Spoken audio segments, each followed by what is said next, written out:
La Nigeria est un véritable trésor de contraste, où les forêts tropicales denses côtoient des déserts impitoyables, et où des métropoles modernes comme Lagos explosent de vie, en toile de fond des anciennes traditions des tribus qui ont préservé leurs coutumes pendant des siècles.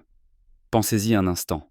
C'est le pays le plus peuplé d'Afrique, et chaque recoin est rempli d'une incroyable diversité culturelle. Ici, vous rencontrerez plus de 200 groupes ethniques, chacun avec son histoire et ses coutumes uniques. Et si vous pensez tout savoir sur la Nigeria, préparez-vous à être surpris. Dans cette vidéo, je vais vous dévoiler des faits étonnants sur la Nigeria qui pourraient bien vous faire revoir votre perception de ce pays fascinant. Alors, installez-vous confortablement et plongeons ensemble dans cette palette multicolore de la vie nigériane. Rappelez-vous la dernière fois que vous avez entendu dire que le Nigeria n'est pas seulement un pays avec des paysages exotiques et des traditions fascinantes, mais aussi la plus grande économie d'Afrique. Oui, c'est bien ça. Ce pays a même surpassé des géants comme l'Afrique du Sud et l'Égypte. Impressionnant, n'est-ce pas? Les principaux moteurs de cette puissance économique sont le pétrole, l'agriculture et la technologie. Le pétrole, on s'y attend, rapporte d'énormes revenus et en fait, le Nigeria est le plus grand producteur de pétrole en Afrique. Quand j'ai lu pour la dernière fois sur les prix du pétrole, j'ai été frappé de voir que le Nigeria, malgré tous ses défis, reste un acteur clé sur la scène internationale. Mais tout n'est pas si simple. L'agriculture et la technologie se développent aussi activement dans le pays. Par exemple, le Nigeria est l'un des plus grands producteurs d'orge et de manioc au monde. Imaginez combien de personnes sont impliquées dans l'agriculture ici et comment cela influence l'économie dans son ensemble. Et la technologie? Oui, là aussi, ils ne sont pas à la traîne. Ces dernières années, le Nigeria a connu une véritable explosion de start-up et les entrepreneurs locaux apportent des idées novatrices dans le monde numérique. C'est incroyable de voir comment ce pays, connu pour ses défis, devient un foyer d'innovation. Donc, si vous pensiez que le Nigeria ne parlait que de culture et de tradition, il est peut-être temps de revoir votre point de vue et de le considérer sous un angle économique. Vous vous êtes déjà demandé combien de langues il peut y avoir dans un seul pays. Voici un fait intéressant. Au Nigeria, on parle plus de 500 langues. Oui, oui, ne vous inquiétez pas, ce n'est pas une erreur, c'est bien ça. La langue officielle ici est l'anglais, qui, au passage, fait office de lien entre les différentes ethnies. Mais le Haoussa, le Yoruba et l'Igbo sont vraiment les stars de la scène linguistique locale. Imaginez combien d'accents, d'intonations et d'expressions uniques vous pouvez entendre en vous promenant dans les marchés de Lagos ou en discutant avec les habitants dans des villages reculés. Chaque région a ses propres préférences. Dans le nord du pays, on parle principalement Haoussa, tandis que dans le sud-ouest, c'est le Yoruba qui règne, et dans le sud-est, on trouve l'Igbo. Comprendre ces langues, ce n'est pas juste une question de communication, c'est la clé pour accéder à la culture, aux traditions et au mode de vie des gens qui y vivent. Personnellement, j'ai toujours été fasciné par la façon dont la langue peut ouvrir des portes vers de nouveaux mondes. Et si vous décidez de visiter le Nigeria, pourquoi ne pas essayer d'apprendre quelques phrases dans ces langues? Rien ne rapproche les gens comme le fait de dire « bonjour » dans leur langue maternelle, même si vous ne prononcez pas chaque lettre à la perfection. Donc, si vous prévoyez de vous rendre dans ce pays incroyable, préparez-vous à plonger non seulement dans sa nature époustouflante et son économie, mais aussi dans la diversité linguistique qui ajoutera sans aucun doute de la couleur à votre voyage. Lagos, ce n'est pas juste une ville, c'est un véritable mégapole qui pulse littéralement de vie. Vous ne me croyez pas? Imaginez, près de 20 millions de personnes y vivent, et si vous avez déjà été dans l'une de ces rues animées aux heures de pointe, vous savez ce que c'est qu'une vraie foule en délire. Chaque recoin ici déborde d'énergie, des marchés colorés au gratte-ciel moderne, où technologie et tradition dansent ensemble dans une harmonie surprenante. Et oui, cette ville n'est pas qu'un point sur la carte. Elle est considérée comme le centre technologique et économique de toute l'Afrique. Des startups qui développent des applis révolutionnaires aux grandes entreprises investissant dans l'avenir du continent, Lagos ressemble à une mini-version de la Silicon Valley, mais avec des arômes de street food qui vous feront oublier n'importe quel régime. Au fait, j'ai toujours été impressionné par la façon dont la technologie moderne et la culture traditionnelle s'entrelacent ici. C'est comme si votre grand-père, qui a passé sa vie à travailler à l'usine, devenait soudain un gamer avec un compte TikTok. À Lagos, vous verrez les habitants partager avec enthousiasme leurs histoires sur les réseaux sociaux, tout en préservant leur culture et leurs coutumes uniques. Donc, si vous décidez de visiter cette ville colorée, préparez-vous à être entouré non seulement de milliers de gens, mais aussi d'une incroyable quantité d'idées qui pourraient changer votre vision du monde. En parlant de Lagos, il est impossible de ne pas mentionner l'une de ses caractéristiques les plus frappantes. Nollywood, l'industrie cinématographique africaine qui est à juste titre considérée comme la deuxième plus grande au monde, juste derrière Bollywood. Si vous avez pensé que Nollywood ne produisait que des drames et des comédies, vous sous-estimez clairement son ampleur. Chaque année, environ 2500 films y sont réalisés. Oui, vous ne rêvez pas, ce n'est pas une erreur. À Nollywood, il se passe des choses que Hollywood pourrait seulement envier, et ce n'est pas seulement à cause du nombre, mais aussi grâce à la diversité incroyable des genres. J'ai toujours été impressionné par la façon dont les réalisateurs locaux, avec des budgets limités, parviennent à créer de véritables chefs-d'œuvre qui peuvent surprendre même le spectateur le plus aguerri. Ici, vous pouvez voir de tout, des thrillers palpitants aux mélodrames qui vous tireront une larme, même si vous vous considérez comme un dur. Et, au fait, Nollywood a un style totalement unique qui est difficile à comparer. C'est un peu comme si vous commandiez une pizza avec des ananas et des fruits de mer en même temps. Un mélange qui peut ne pas plaire à tout le monde, mais bon sang, ça fonctionne. À Lagos, le cinéma n'est pas juste un divertissement, c'est une véritable culture qui unit les gens, les fait rire, pleurer et discuter de sujets importants. Donc, si vous en avez l'occasion, n'hésitez pas à jeter un œil au cinéma local et peut-être même verrez-vous comment ces films incroyables prennent vie sous vos yeux. Et n'oubliez pas, à Nollywood, il n'y a pas de place pour l'ennui. Il y a toujours quelque chose qui fera battre votre cœur plus vite, même si c'est juste une autre histoire sur quelqu'un qui a perdu ses clés à la dernière minute avant son mariage. Quand j'ai entendu parler pour la première fois du Nigeria, je me suis immédiatement imaginé des villages colorés et des marchés animés. Mais, pour être honnête, la nature de ce pays a été une véritable révélation pour moi. Imaginez, des forêts denses qui semblent garder leur mystère, des savanes à perte de vue où le vent caresse doucement les herbes, et des cascades qui se précipitent bruyamment, comme si elles voulaient nous rappeler la puissance de la nature. Et bien sûr, n'oublions pas les montagnes, qui, tels des gardiens, surveillent tout ce qui se passe sur Terre. Maintenant, imaginez qu'au milieu de toute cette beauté vit l'une des espèces de singes les plus rares, le mandrill à front rouge. Ces petites créatures, avec leur visage amusant et leur vie active, me rappellent que la nature est pleine de surprises. Parfois, en me promenant dans les forêts, j'avais l'impression que ces singes attendaient juste que je fasse quelque chose de bizarre pour pouvoir en discuter entre eux. Imaginez-les se rassemblant en cercle, discutant de combien j'avais l'air maladroit en essayant de prendre une photo avec l'un d'eux. Mais ce qui est vraiment frappant, c'est que le Nigeria, avec sa nature unique, est un véritable paradis pour les amateurs d'écologie et de faune sauvage. Le mandrill à front rouge n'est pas seulement une rareté, il symbolise l'importance de préserver notre planète, car chaque espèce fait partie d'un grand tableau qui rend le monde si merveilleux. Donc, si vous avez la chance de vous retrouver au Nigeria, prenez le temps d'apprécier non seulement les attractions culturelles, mais aussi cette incroyable diversité naturelle qui vous laissera émerveiller. Et voilà, quand je pense à la Nigeria, je ne peux m'empêcher de me souvenir d'une des plus anciennes civilisations d'Afrique, la culture Nok. Ces gars-là, qui ont existé il y a plus de 2500 ans, nous ont laissé non seulement des traces mystérieuses dans l'histoire, mais aussi des sculptures en terre cuite incroyables qui continuent d'émerveiller. Imaginez un peu. À une époque où les gens commençaient à peine à maîtriser le métal et à développer l'agriculture, la culture Nok créait déjà des œuvres d'art dignes d'être exposées dans les plus grands musées d'aujourd'hui. J'étais fasciné par la façon dont ces sculptures, avec leurs visages expressifs et leurs détails complexes, semblent dotées d'une âme, transmettant les sentiments et les émotions de ces temps lointains.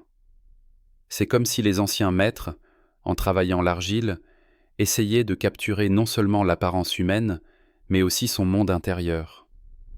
Parfois, je me demande s'ils créaient leur chef-d'œuvre avec l'espoir que quelqu'un, des siècles plus tard, apprécierait leur travail et ressentirait un lien avec le passé. Après tout, nous avons tous, d'une manière ou d'une autre, envie de laisser une empreinte dans l'histoire. Donc, si vous vous retrouvez en Nigeria, ne manquez pas de vous pencher sur la culture Nok, car ce ne sont pas que de simples artefacts anciens, mais des fenêtres sur une autre époque qui nous aident à comprendre comment la civilisation humaine a évolué. Et qui sait, peut-être ressentirez-vous aussi ce même lien que j'ai éprouvé lorsque j'ai vu pour la première fois ces œuvres uniques. En parlant du Nigeria, il est impossible de ne pas mentionner le gigantesque rocher de Zuma, qui se dresse comme une sentinelle gardant Abuja, culminant à 725 mètres. Ce rocher n'est pas qu'un simple phénomène naturel, c'est un véritable symbole de la ville. On l'appelle les portes d'Abuja. Je me souviens de la première fois où j'ai vu cette imposante formation.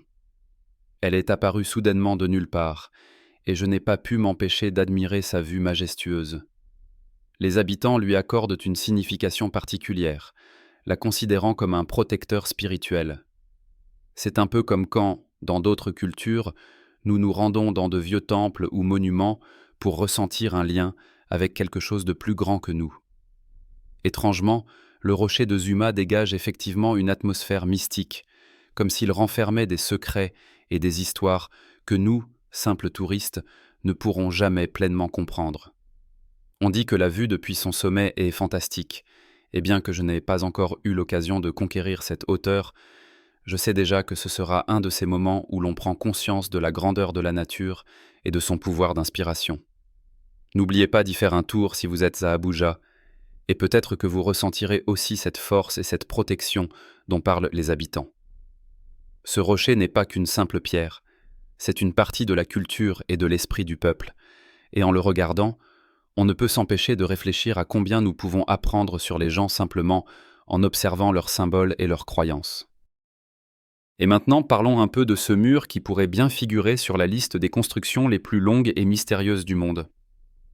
Oui, je parle de la muraille de Sungbo, qui s'étend sur pas moins de 160 km et a été érigée bien avant que quiconque ne pense à bâtir la Grande Muraille de Chine.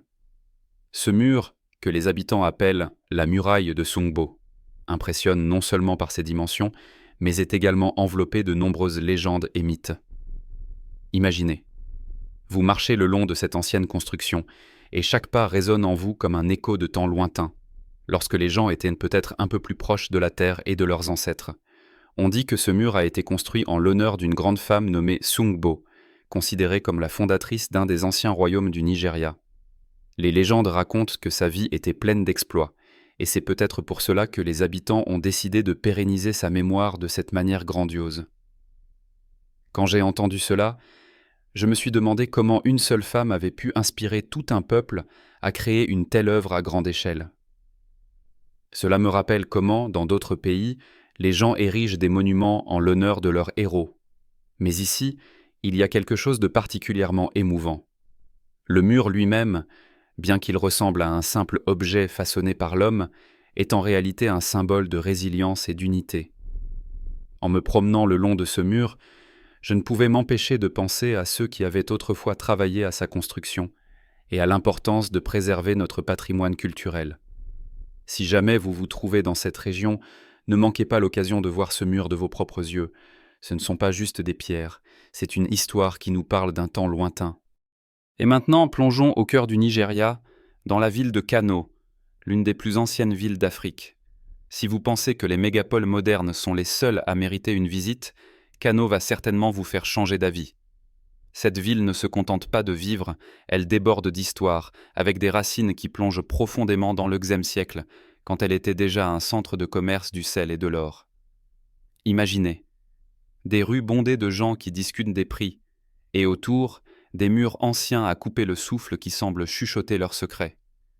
Ils ont été construits pour protéger la ville des envahisseurs, mais aujourd'hui, ils font simplement un magnifique décor pour vos photos. Les marchés locaux, c'est quelque chose de vraiment spécial. La première fois que je me suis retrouvé sur le marché de Kano, j'ai été frappé par la façon dont tout se mélange ici. Les arômes, les couleurs et bien sûr, les gens.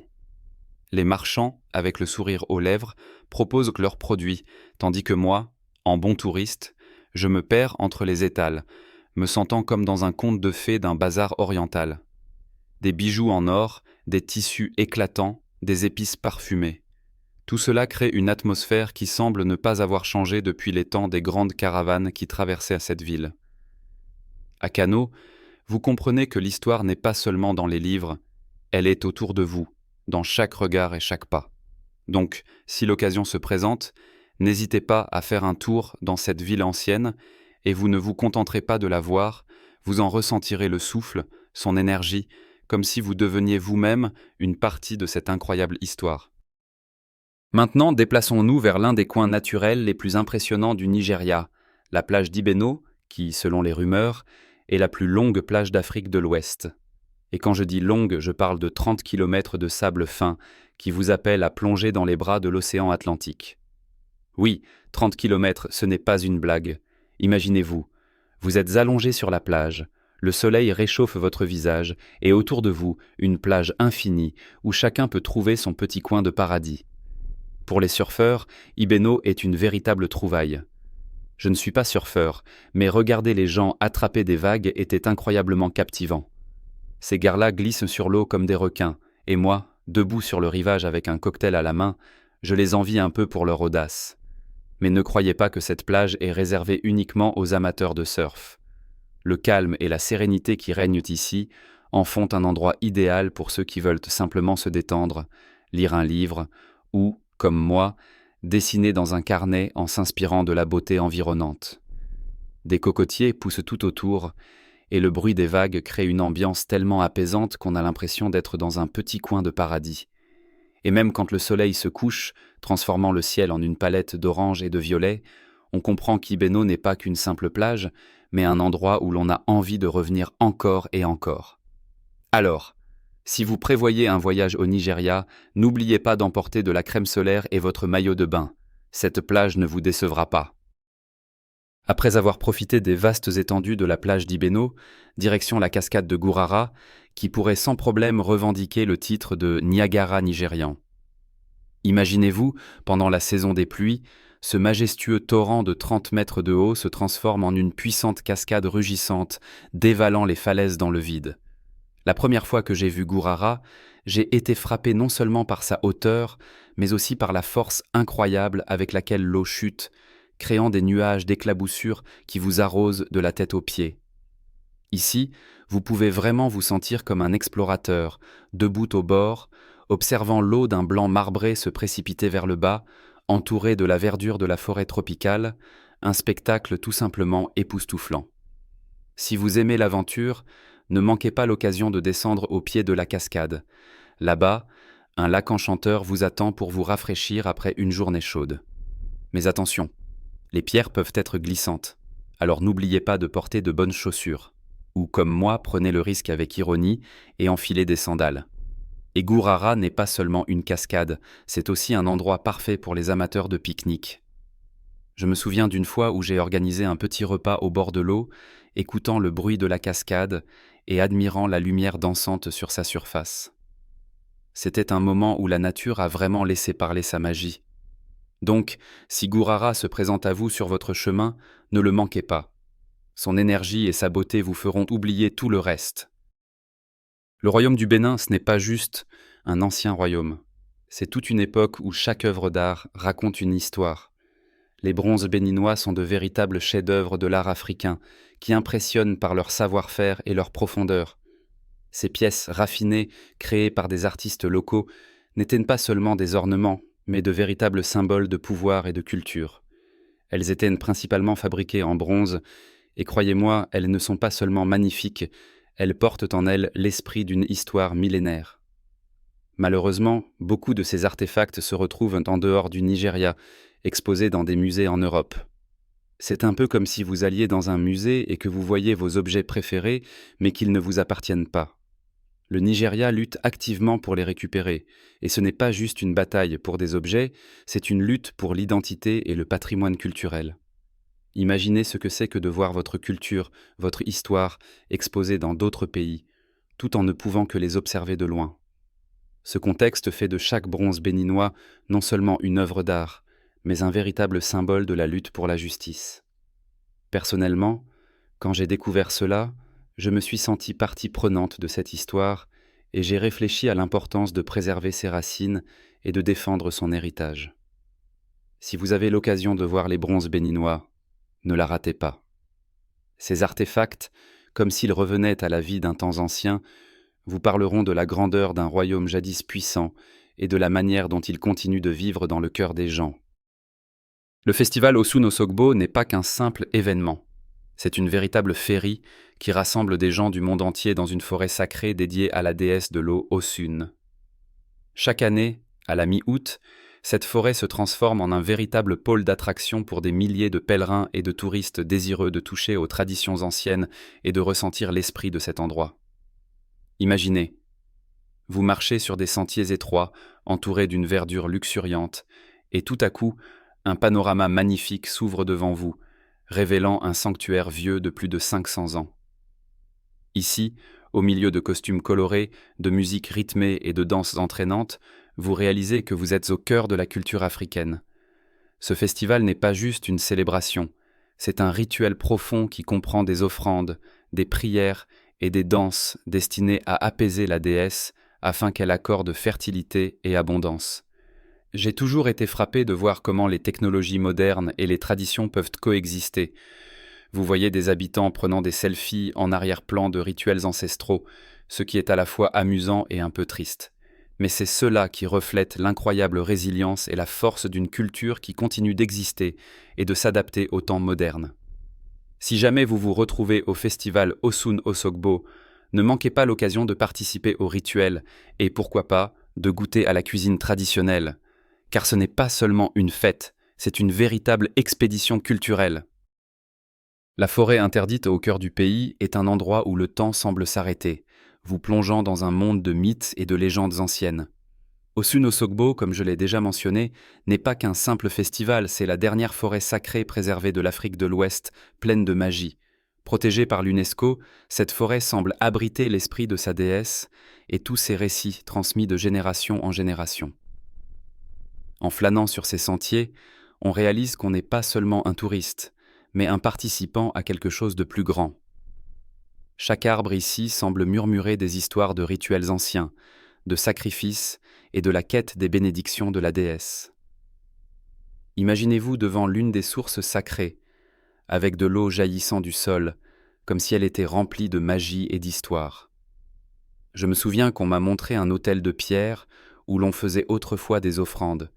Il est recouvert de mousse et de fleurs, et je me retrouve mentalement à une époque où il n'y avait ni smartphone ni internet, juste des gens et leur foi. Cette forêt n'est pas seulement une réserve naturelle. Elle vit et respire, comme si elle ressentait la présence de ceux qui souhaitent sincèrement comprendre ces mystères. Dans ce contexte, il devient clair qu'Osun-Osogbo n'est pas juste un point géographique sur la carte, mais un véritable centre culturel et spirituel qui préserve l'héritage d'un peuple entier. Chaque pas ici est une occasion de toucher quelque chose de vrai, de profond et d'ancien, qui remplit le cœur et l'âme. Et maintenant, plongeons-nous au Nigeria, un pays où, selon une étude de Gallup, vivent certaines des personnes les plus joyeuses du monde. Oui, vous ne rêvez pas. Pendant que dans d'autres coins du globe, les gens se plaignent de la météo ou des embouteillages, les Nigérians semblent avoir découvert le secret du bonheur. Ils sont prêts à faire la fête et à célébrer, même quand la vie leur lance des défis. Et bien sûr, ici, la musique et la danse ne sont pas juste des divertissements, mais une véritable philosophie de vie. Je me souviens d'une fois où je me suis retrouvé à un festival de rue à Lagos, où les habitants, captivés par les rythmes de l'afrobeat, dansaient comme si c'était leur dernier bal. Autour de moi, il y avait des gens de tous âges, des petits aux grands-parents, et chacun d'eux, avec un sourire sur le visage, semblait dire « La vie est belle, malgré tout ». Ce sentiment incroyable d'unité, quand la musique rassemble tout le monde, sans laisser de place à la tristesse, est tout simplement envoûtant. Le Nigeria, c'est un pays où les fêtes se transforment en véritable carnaval et où la danse devient un langage de communication. On célèbre ici tout, des festivals religieux aux anniversaires, qui peuvent se transformer en véritables épopées. Donc, si jamais vous décidez de visiter ce pays, préparez-vous à être submergé par une vague de positivité et de joie. Les Nigérians savent trouver le bonheur dans les choses simples, et cela nous fait réfléchir. Peut-être devrions-nous leur emprunter un peu de leur sagesse ? La Nigeria est un pays qui surprend vraiment à chaque coin de rue, chaque recoin est plein de vie, et même la journée la plus ordinaire peut se transformer en une véritable aventure. J'ai toujours été impressionné par la richesse de la culture, qui se ressent dans chaque rythme de la musique et dans chaque mouvement de danse. La nature époustouflante, des savanes majestueuses aux forêts tropicales éclatantes, inspirent clairement les habitants à créer. Et bien sûr, on ne peut pas oublier l'incroyable histoire du Nigeria, des anciennes civilisations à la lutte pour l'indépendance. Chaque page de cette histoire est remplie de drame et d'héroïsme. Si un jour vous avez envie d'explorer de nouveaux horizons et de vivre une expérience unique, je vous recommande vivement de visiter ce coin extraordinaire du monde. Vous ne verrez pas seulement de beaux paysages, mais vous plongerez aussi dans une atmosphère de joie, d'unité et de festivité qui règne ici. En attendant, j'aimerais beaucoup connaître vos pensées dans les commentaires. Qu'est-ce qui vous a le plus impressionné au Nigeria ?